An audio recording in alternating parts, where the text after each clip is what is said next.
CCTV facility in West London. Good morning to both of you. Can I ask you first of all, Chief Superintendent Mick Johnson, to explain exactly what a super recogniser is? Well, I suppose in old money, it's what we used to call the really good thief taker. It's the person that can actually identify people who are either wanted for crime or are likely to be involved in crime. And people like Pat here, who've got that amazing ability to do so, we've now harnessed that and put it into one place so that we can actually use it to better effect.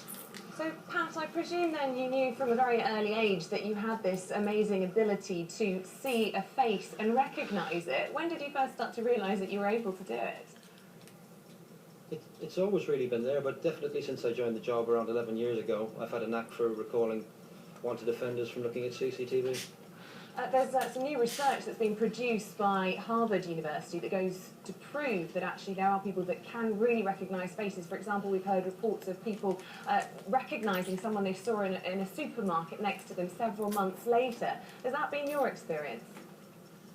Definitely the case, and quite frequently as well. And so how did your bosses at the police begin to realise that you had this skill? Did you start to sort of stand out as an excellent collector of criminals? I don't know about that, but I've definitely, from when I started, I was fairly good at picking out faces from CCTV and definitely on the streets, and now to the super recogniser list. And Chief Superintendent Mick Johnson, I presume having somebody like this in your team makes policing an event like the Notting Hill Carnival somewhat easier. You'll both be sitting in the CCTV headquarters in West London. Will you looking at all the screens, looking out for those key faces?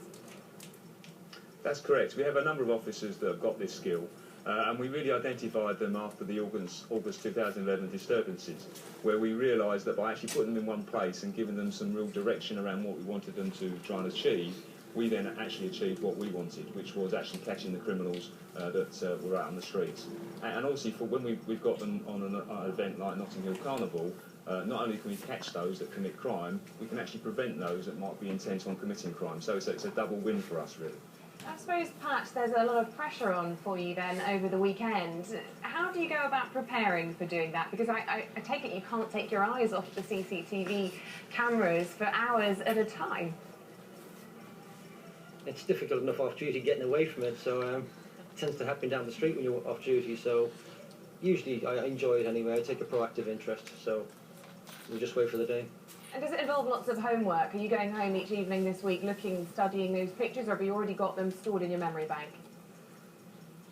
They're in the memory, they're in the memory. Memory, okay. And what's your success rate? Do you think you've got quite a good accuracy measure? If I'm identifying people, it's not far off 90%, so in and around there. Okay, fantastic. Well, we wish you all the very best of luck, and we hope that the Notting Hill Carnival goes off very successfully over the weekend. Thank you both very much. Thank you very much. Thank you. Well, you're watching